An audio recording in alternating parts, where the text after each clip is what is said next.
Petrol diesel की बढ़ती कीमतों को लेकर आज कांग्रेस का देशव्यापी प्रदर्शन। पेट्रोल पंप पर कांग्रेस कार्यकर्ता संभालेंगे मोर्चा।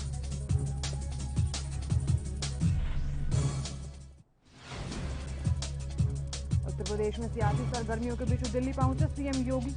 आज पीएम मोदी और बीजेपी अध्यक्ष जेपी नड्डा से करेंगे मुलाकात।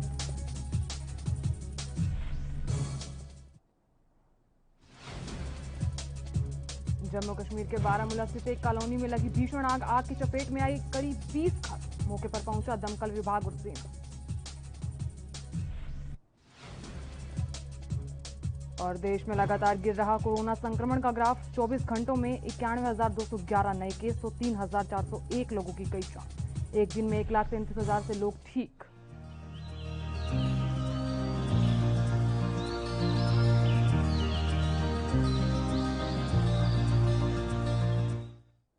नमस्कार, एनवी न्यूज देख रहे हैं। यहाँ पर मैं हूं आपके साथ साधना बत्रा। बुलेटिन गाज आज की महत्वपूर्ण खबर के साथ करेंगे। देश भर में पेट्रोल और डीजल के दाम बढ़ रहे हैं, तो यहाँ लगातार दाम बढ़ रहे हैं और महंगाई भी बढ़ रही है, और इसी को लेकर आज कांग्रेस प्रदर्शन करने वाली है। आपको बता दें कि देश भर में आज कांग्रेस का आज प्रदर्शन रहने वाला है। तो यहाँ आज अनिल चौधरी के नेतृत्व में आज केंद्र सरकार पर हमला बोला जाएगा, और ऐसे में केंद्र सरकार पर देश को लूटने का आरोप भी लगाया गया है। ऐसे में आज देशव्यापी प्रदर्शन करेगी कांग्रेस। आपको बता दें, लगातार जिस तरीके से मामले बढ़ रहे हैं, जिस तरीके से कोरोना के केसेस बढ़ रहे थे, उस बीच महंगाई भी उतनी ही तेजी से बढ़ रही थी, और ऐसे में आज कांग्रेस आज प्रदर्शन करने वाली है।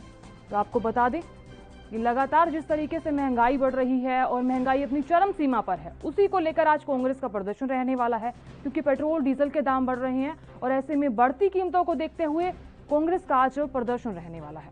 अब देखना यह होगा कि प्रदर्शन कितना ज्यादा सफल रहेगा, क्योंकि जिस तरीके से कांग्रेस नेता अनिल चौधरी ने केंद्र सरकार पर हमला बोला है, और इसी को लेकर उन्होंने हमला बोला है क्योंकि महंगाई बढ़ रही है, पेट्रोल डीजल के दाम बढ़ रहे हैं, इसी को लेकर लगातार वो हमला बोलते आए हैं।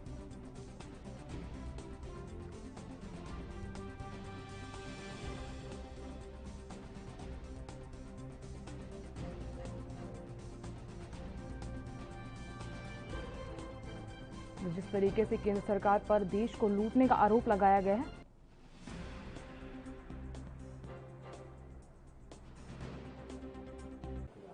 देखिए, जिस तरह से पिछले एक साल में संक्रमण काल में देश ने भुगता लोगों की मौतें हुई, इस जहां पे सरकार को राहत देनी चाहिए, तो वहां पर आज देश के अंदर महंगाई आसमान छू रही है। खासतौर से हम डीजल पेट्रोल की हम बात करें, जिस तरह से रेट आज लगभग 100 के पास पहुंच रहे हैं।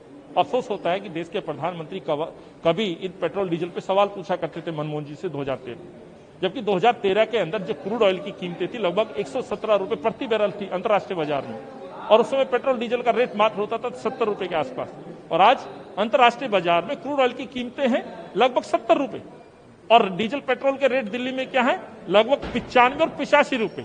ये क्या दर्शाता है कि दिल्ली के अंदर जो लोग परेशान हैं उनको और आर्थिक बोझ डाला जा रहा है। जब पेट्रोल डीजल के रेट बढ़ते तो स्वाभाविक सी बात है, खाद्य वस्तुओं में चाहे वो सरसों का तेल हो, सूरजमुखी का तेल हो, पाम ऑयल हो, इनके रेट आज आसमान छू रहे हैं। आप दालों की हम बात करें तो दालों के जिस तरह से रेट बढ़ रहे हैं, खुदरा बाजार में आम जनता की पहुंच से दाल रोटी कहा करते थे, दाल रोटी आज उनकी पहुंच से बाहर हो गई है।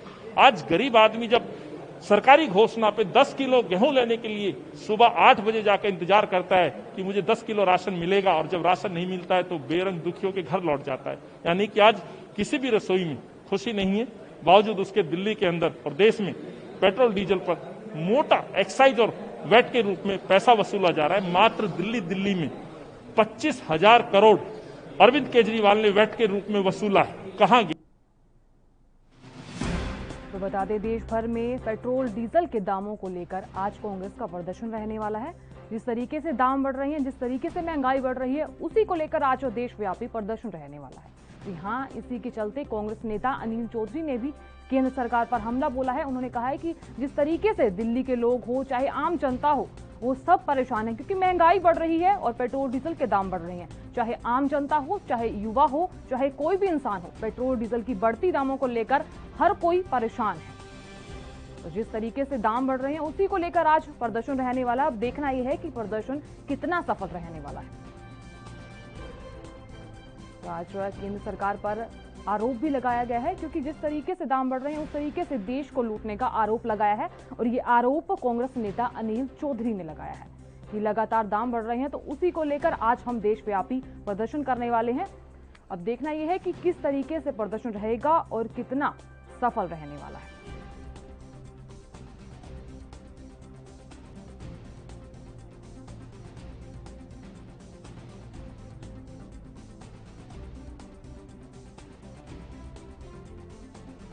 देश भर में बढ़ती कीमतों को लेकर भी आज प्रदर्शन रहेगा और ऐसे में प्रदर्शन किस तरीके का रहेगा ये तो थोड़ी ही देर में पता चल जाएगा। तो जिस तरीके से कांग्रेस नेता अनिल चौधरी ने अभी थोड़ी ही देर में आपको बताया कि किस तरीके से आम जनता परेशान है, उस तरीके से उसी को देखते हुए आज वो प्रदर्शन करने वाले हैं। तो यहाँ देश भर में कई, जैसे कि अब हरियाणा की बात करें तो यहाँ हरियाणा में भी प्रदर्शन रहने वाला है। हरियाणा हो, हिसार हो, पंजाब हो, कई जगहों पर आज कांग्रेस का प्रदर्शन रहने वाला है। तो यहाँ एक्साइज ड्यूटी हो, एक्स्ट्रा चार्जेस लगाकर अगर बात करें तो यहाँ पेट्रोल डीजल के दाम अधिकतर बढ़ चुके हैं। आम जनता तो परेशान है ही, उसी तरीके से चाहे मिडिल क्लास फैमिली का हो, चाहे हाई लेवल की फैमिली का हो, हर कोई इस बढ़ती कीमतों को लेकर परेशान है।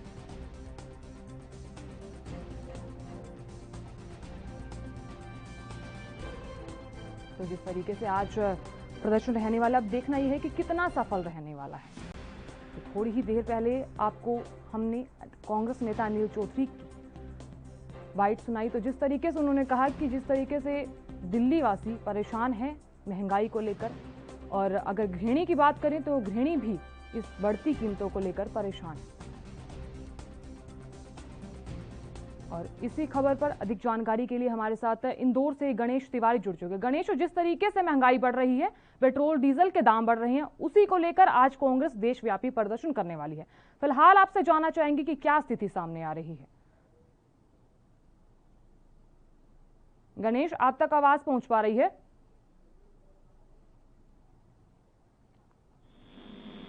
गणेश, आप तक आवाज पहुंच पा रही है? गणेश, आपसे जानना चाहेंगे, जिस तरीके से महंगाई बढ़ रही है, जिस तरीके से पेट्रोल डीजल के दाम बढ़ रहे हैं, उसी को लेकर आज देशव्यापी प्रदर्शन रहने वाला है कांग्रेस का।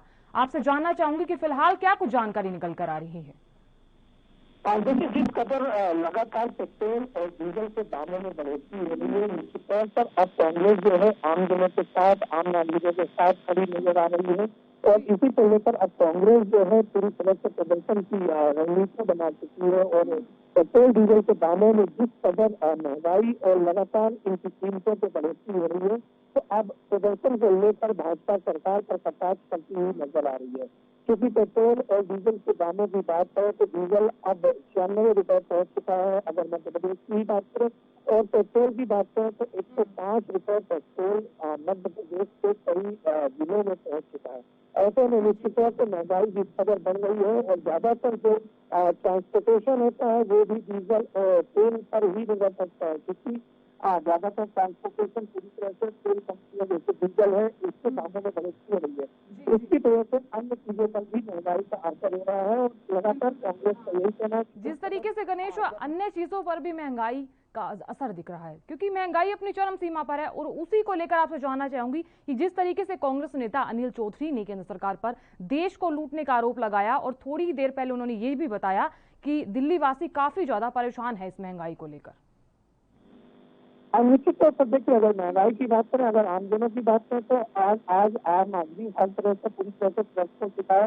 क्योंकि अभी तक कोरोना काल था और लोगों को लग रहा था कि कोरोना काल में कहीं ना कहीं उन्हें इस महंगाई के बोझ से थोड़ा बहुत राहत मिलेगी, लेकिन राहत नहीं मिली। और केंद्र की तरफ से जब पेट्रोल और डीजल के दामों में बढ़ोतरी हुई, तेल कंपनियों ने दाम बढ़ाए, तो निश्चित तौर पर इस महंगाई से आम जनता पूरी तरह से त्रस्त हो गई है। तो लाजमी है यहाँ पर कि लगातार जिस कदर महंगाई बढ़ रही है तो कहीं ना कहीं आम जन त्रस्त है। और ऐसे में अब कांग्रेस लगातार इस मुद्दे को पहले से ही ढूंढा रही थी, और इसी मुद्दे के तहत अब कांग्रेस आमजन के साथ खड़े होकर लगातार जो है विरोध प्रदर्शन कर रही है। और आज कांग्रेस लगातार इस खिलाफ, पेट्रोल डीजल के बढ़ती दामों के खिलाफ अब सड़कों पर उतरेगी और केंद्र सरकार के खिलाफ अब नारेबाजी करेगी। गणेश, क्या लग रहा है कि ये प्रदर्शन कितना सफल रहने वाला है? जिस तरीके से महंगाई चरम सीमा पर है, जिस तरीके से देशव्यापी प्रदर्शन रहने वाला है, उसी को लेकर कितना सफल रह सकता है, और इस प्रदर्शन की जिम्मेदारी कौन लेगा आज? देखिए, अगर प्रदर्शन की बात करें तो चूंकि अभी कोरोना काल है, हालांकि अभी किसी तरह की प्रदर्शन या ऐसी चीजों की किसी तरह कोई अनुमति नहीं है। लेकिन अगर बात करें आमजनों की बात करें तो आमजन इस महंगाई से चूंकि त्रस्त है, पर वो पूरी तरह से कांग्रेस के साथ नजर आ रहे हैं। लेकिन अगर प्रदर्शन की बात करें तो प्रदर्शन में सड़कों पर कोई भी उतरने की ऐसी स्थिति नहीं दिख रही, क्योंकि पुलिस और प्रशासन की तरफ से भी सख्त हिदायत है कि कोरोना काल में किसी तरह के ऐसे कोई आयोजन या प्रदर्शन या धरना प्रदर्शन नहीं किए जा सकते हैं। तो ऐसे में हालांकि ये नहीं कह सकते कि प्रदर्शन पूरी तरह से इनका प्रदर्शन जो करने वाले हैं कांग्रेस की तरफ से किया जा रहा है वो सफल नजर आएगा। लेकिन चूंकि जो प्रदर्शन किया जा रहा है वो महंगाई के खिलाफ है, और ऐसे में महंगाई सबसे ज्यादा आम जनों को प्रभावित कर रही है। तो कहीं न कहीं जिस तरीके से आपने बताया कि महंगाई चरम सीमा पर है और महंगाई से हर कोई परेशान है। चलिए गणेश, बहुत बहुत शुक्रिया तमाम जानकारी देने के लिए।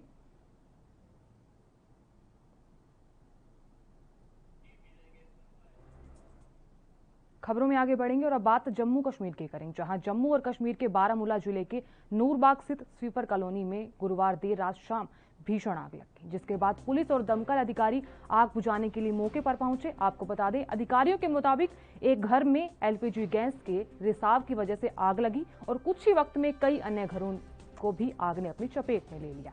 और यहां देर रात तक पुलिस और स्थानीय लोगों के अलावा अग्निशमन और इमरजेंसी सर्विसेज के लोग आग बुझाने में जुटे हुए थे।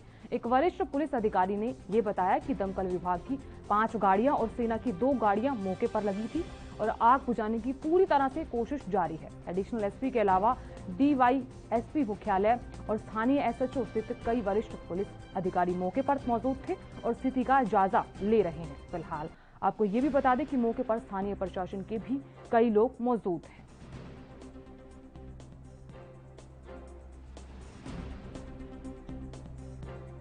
तो जिस तरीके से जम्मू कश्मीर के बारामूला से खबर सामने आई है कि यहां कॉलोनी में आग लगी है, तो यहां स्थानीय लोग भी आग बुझाने की पूरी कोशिश कर रहे हैं और दमकल की गाड़ियां भी मौके पर मौजूद है। तो ये कॉलोनी नूरबाग स्थित कॉलोनी है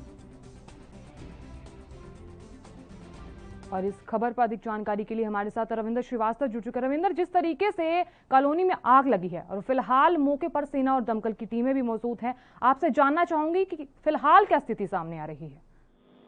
जी देखिए, आग पर फिलहाल काबू पा लिया गया है और लगातार जो है ये आकलन किया जा रहा है कि कितना नुकसान हुआ है, क्योंकि जिस प्रकार से आग ने विकराल रूप धारण किया था और 20 घरों को अपनी चपेट में ले लिया था। ये देर रात एक घर में एलपीजी का रिसाव हुआ और उसके बाद कम से कम 20 घरों को, नूरबाग का इलाका है बारामूला में, वहां पर इसने करीब 20 घरों को अपनी चपेट में ले लिया। और लगातार जिस तरह से कल मौसम में ताजा बदलाव हुआ था, हवाएं तेज चलने थी, उसके चलते कश्मीर में जो है नूरबाग में ये वाल्मीकि कॉलोनी है और यहाँ पर जो कहा जाए कि 20 घर जो है उसकी चपेट में आ गए। हालांकि किसी के हताहत होने की खबर नहीं है, लेकिन घरों में जिस प्रकार से आग लगी है, जो आग का तांडव वहां बचा है, उससे नुकसान जो है वहां के स्थानीय लोगों का काफी हुआ है और हालांकि उसका आंकलन जो है वो किया जा रहा है। लेकिन अभी फिलहाल जो है स्थिति नियंत्रण में है, लेकिन आग को बुझाने के लिए दमकल के साथ साथ सेना भी आग बुझाने के लिए उतरी थी और फिलहाल आग पर काबू पा लिया गया है। जी रविंद्र, जिस तरीके से इस हादसे में 20 घर जल चुके हैं और फिलहाल आपसे ये जानना चाहूंगी कि 20 घर जले हैं तो वो लोग कहाँ शिफ्ट किए गए हैं? जी देखिए, लोगों ने बड़ी मुश्किल से वहां पर पहुंचकर जान बचाई है, क्योंकि जिस प्रकार से कश्मीर घाटी में अधिकतर मकान जो है वो लकड़ी से बने होते हैं, तो जैसे ही गैस रिसाव हुआ और उसके बाद आग ने जो है लोगों को चपेट में लेना शुरू किया, घरों को चपेट में लेना शुरू किया, तो वहां से लोग निकल कर भागे और उसके बाद से तुरंत, हालांकि इलाके की गलियां जो है काफी संकरी हैं और इस वजह से आग बुझाने में दमकल विभाग को काफी मेहनत करनी पड़ी, लेकिन काफी समय के बाद जो है आग पर काबू पाया जा सका। लेकिन कहा जाए तो जिस प्रकार से गलियां संकरी थी, उस वजह से काफी दिक्कतें जो है वो हुई और यही वजह है कि लोग जो है जो 20 घर जो है वो आग की चपेट में आए। जी चलिए रविंद्र, बहुत बहुत शुक्रिया तमाम जानकारी देने के लिए और जानकारी साझा करने के लिए।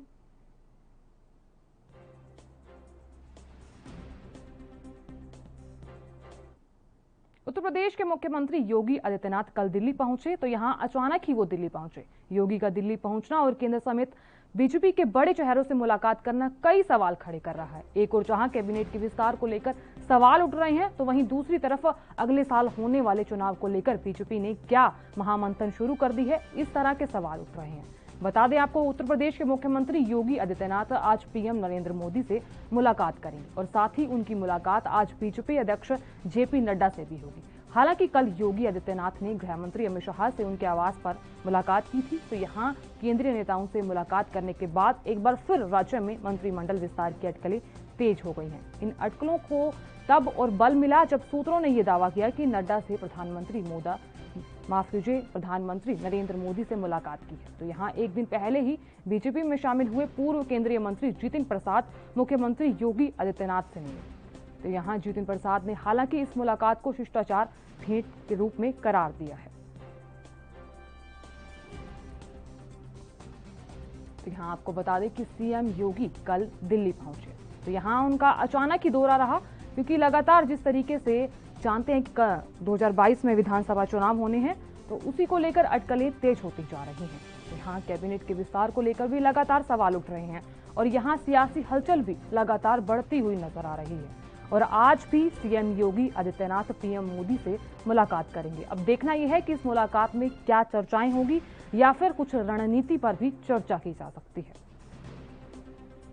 जिस तरीके से खबर सामने आ रही थी कि ये मुलाकात काफी ज्यादा अहम मानी जा रही है।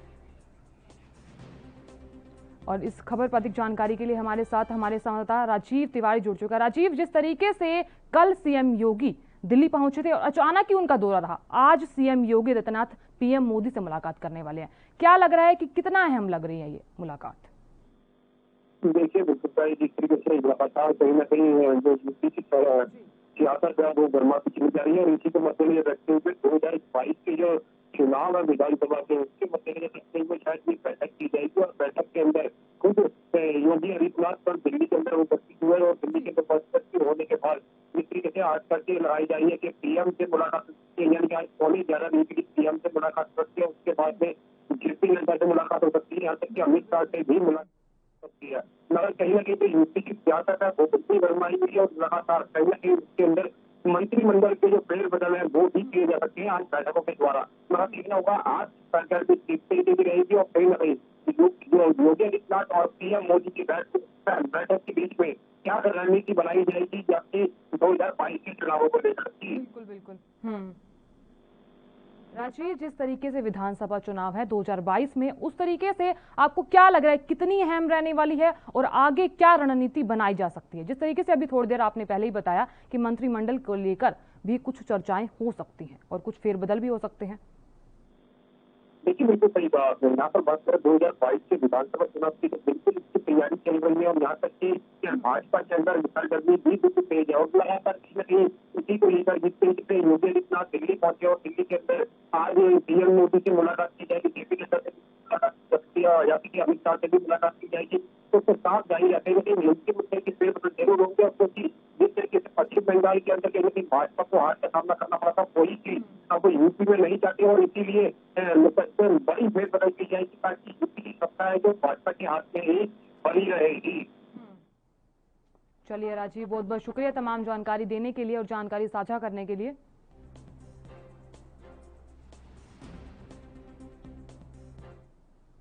देश की राजधानी दिल्ली में कोरोना की दूसरी लहर धीमी पड़ गई है। संक्रमित आंकड़ों से लेकर मौत का आंकड़ा बेहद कम होता नजर आ रहा है। सरकार का पूरा ध्यान लोगों को जल्द से जल्द वैक्सीन लगाने पर है। तो यहां सरकार तीसरी लहर के आने से पहले ज्यादा से ज्यादा लोगों का टीका लगाने पर पूरा ध्यान दे रही है। और यहां दिल्ली सरकार ने बड़ा फैसला लिया है। आपको बता दें, सरकार ने कहा कि ऑनलाइन शॉपिंग कंपनी से जुड़े होम डिलीवरी एजेंट्स को प्राथमिकता के साथ कोरोना की वैक्सीन लगाई जाएगी। आपको ये भी बता दें कि दिल्ली के मुख्यमंत्री मनीष सिसोदिया ने इस बात की बड़ी जानकारी दी। दरअसल यहां कोरोना काल में जहां एक ओर लोग घरों के अंदर बैठे हुए थे, वहीं दूसरी ओर ये होम डिलीवरी एजेंट्स का काम बेहद बेहतरीन साबित हुआ।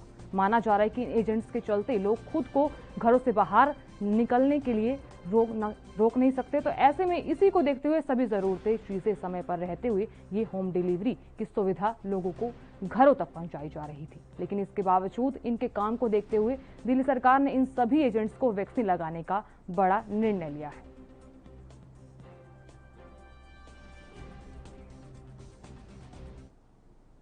उधर बीते कुछ दिनों से लगातार बढ़ रहे तापमान से दिल्ली में गर्मी का स्तर काफी ज्यादा बढ़ गया था। वहीं गुरुवार की बात करें तो यहां गुरुवार देर शाम अचानक हुई बारिश से दिल्ली वासियों को काफी ज्यादा राहत मिली है। यहां रात दिल्ली एनसीआर के कुछ हिस्सों में हल्की बारिश हुई। तो यहां बारिश होने के साथ साथ तापमान 29 डिग्री सेल्सियस तक गिरने से गर्मी से लोगों को काफी ज्यादा राहत मिली है। वहीं अगर यूपी और गाजियाबाद की बात करें तो यहाँ गाजियाबाद में भी हल्की बारिश देखी गई, जिसके साथ ही यहाँ भी न्यूनतम तापमान में गिरावट देखी गई।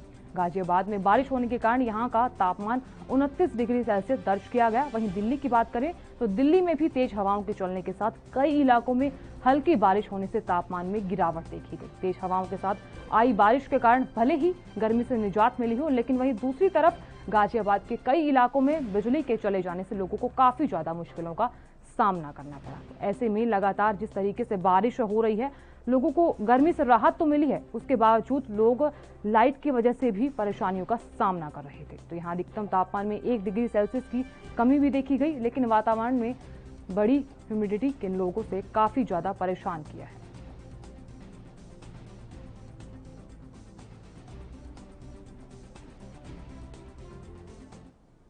उधर यूपी के संभल में बढ़ती बिजली कटौती को लेकर सपाइयों ने बिजली विभाग के खिलाफ जमकर हल्ला बोला है। तो यहाँ जिस तरीके से बिजली विभाग के कर्मचारियों ने हल्ला बोला और उसी को देखते हुए अधिशासी अभियंता के कक्ष में करीब 2 घंटे तक धरने पर बैठे सिपाहियों ने एसडीएम के आश्वासन पर धरना खत्म कर दिया। आपको बता दें, इससे पहले सिपाहियों ने बिजली विभाग कर्मचारियों पर अवैध वसूली सहित कई गंभीर आरोप लगाए थे।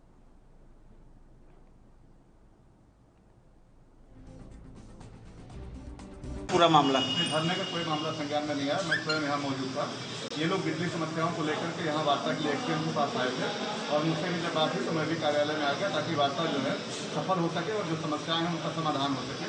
तो यहाँ कार्यालय में जो है वार्ता हुई है और ट्रांसफार्मर को बदलने के लेकर कुछ शिकायतें की गई हैं, उनका समाधान कराए जाने के लिए इनको निर्देशित कर दिया गया है और इनको विश्वास दिलाया गया है कि देखिए, पिछले कई दिनों से मुसलसल क्षेत्र के अंदर आप देख रहे हैं कि बीमारी से उभर का भी क्षेत्र बेशुमार निकल के आ रहा है, लॉकडाउन खुल रहा है और इसके दौरान मुसलसल जो है बिजली विभाग के अंदर इतनी कोताहियाँ बरती जा रही हैं, लोग परेशान हैं। भ्रष्टाचार चरम सीमा पर है, पैसे लिए जा रहे हैं, ट्रांसफार्मर खराब हो रहा है तो उतारने के पैसे लिए जा रहे हैं, चढ़ा जा रहा है तो उसके पैसे लिए जा रहे हैं, तार टूट जाता है तो उसके पैसे लिए जा रहे हैं। गांव के अंदर लाइट नहीं है, लाइट पहुंच जाती है तो 2 घंटे के बाद ट्रिप मार जाती है तो पूरे दिन गायब हो जाती है, जबकि सरकार कहती है कि हम लोग 18 घंटे लाइट दे रहे हैं। मात्र मुश्किल से जो है 2 या 3 घंटे लाइट दिन में मिल पा रही है गाँव वालों को, किसानों को। शहर के अंदर ट्रांसफार्मर एक तरफ जहां पूरा देश कोरोना जैसी महामारी से जूझ रहा है, वहीं दूसरी तरफ उत्तर प्रदेश की बात करें तो यहाँ उत्तर प्रदेश में भी सियासी गरमाइयां तेज होती जा रही है। तो यहाँ उत्तर प्रदेश के मुखिया योगी आदित्यनाथ स्वास्थ्य सेवाओं को लेकर काफी ज्यादा सख्त दिखाई दे रही है, लेकिन फिर भी कई जगहों से लापरवाही की तस्वीरें सामने आई। यहाँ लापरवाही की तस्वीरें मथुरा से सामने आई। आपको बता दें, मथुरा के गांव खिरारी में वर्ष 2005 में लाखों रुपए की लागत से बना अतिरिक्त स्वास्थ्य केंद्र जर्जर स्थिति में खड़ा है, जो अपनी बदहाली का आंसू बहा रहा है। तो यहाँ आप तस्वीरों में देख भी सकते हैं कि किस तरीके से लोग परेशान दिख रहे हैं। तो यहाँ स्वास्थ्य केंद्र किस तरीके से जर्जर स्थिति में खड़ा है, तो अपनी बदहाली के आंसू भी बहा रहा है। ऐसे में स्वास्थ्य केंद्र में उपले दिखाई दे रहे हैं और यहाँ आपको ये भी बता दें कि स्वास्थ्य केंद्र में बने कमरों में भूसा भरा हुआ है। तो यहाँ आप साफ तौर पर देख भी सकते हैं कि किस तरीके से यहाँ जर्जर हालत में किस तरीके से लोग परेशान हैं और ऐसे में भूसा भरा हुआ अभी आपको थोड़ी ही देर पहले दिखाई भी दिया, जिससे ग्रामीणों को खासी परेशानियों का सामना करना पड़ा।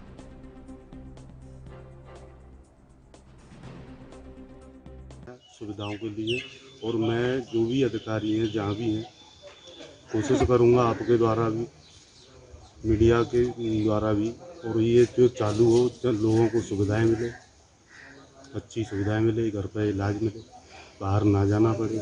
गांव की जनसंख्या होगी सारी बच्चों को टोटल मिला करके 4 के पास होगी, 4000। उसके बाद भी ये प्राथमिक उप स्वास्थ्य केंद्र इस हालत में पड़ा हुआ है। ये साहब काफ़ी टाइम से पड़ा हुआ है। तो मुझे जब होने के बाद फिर मुझे ये पता लगा है, इसलिए मैंने ये आपके माध्यम।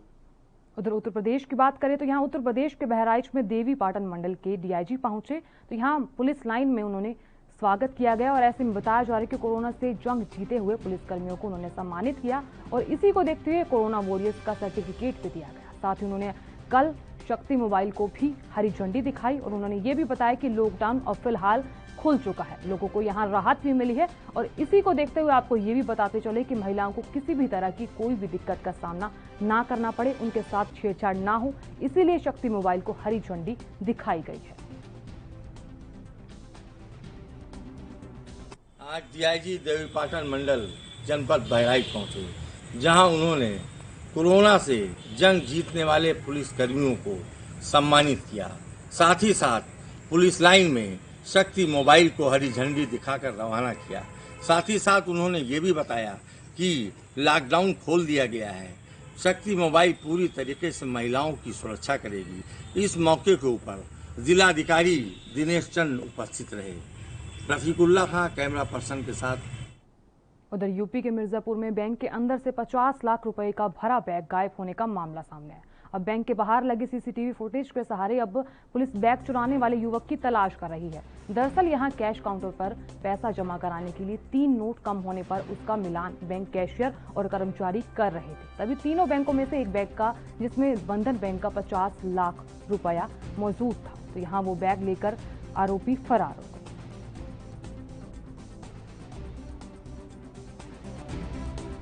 नहीं, बैंक में जमा करने आए थे और बैंक में बंधन बैंक यहाँ पर रतनगंज में है, कटरा में ही, वहाँ से बैंक अपने प्राइवेट एजेंसीज के माध्यम से एक्सिस बैंक में जमा करता है ताकि चेस्ट बनारस से पहुँच सके। तो वही बताया जाता है। उसके पास 3 बैग थे, उस 3 बैग में से एक बैग गायब है और वो देखा गया सीसीटीवी फुटेज में प्रथम दृष्टया। तो वो एक लड़का बगल में खड़ा है लाल शर्ट पहने हुए, वो उसको लेकर चोरी से लेकर जा रहा है उसको, और उसको मतलब जैसे कि वो किसी मामले में 3 नोट कम था, उसी काउंटिंग करने लगा, उसी मशगूल हो गया, उसी मौका देख करके उसने वो बैग लेके चला गया है।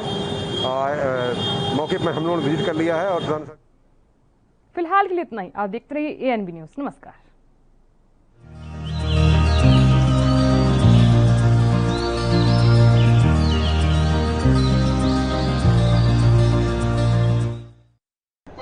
यात्रीगण कृपया ध्यान दें, ANB express news on wheels, Tata sky, Airtel, Facebook page, Instagram, Jio TV, Google play, YouTube और ऐप स्टोर पर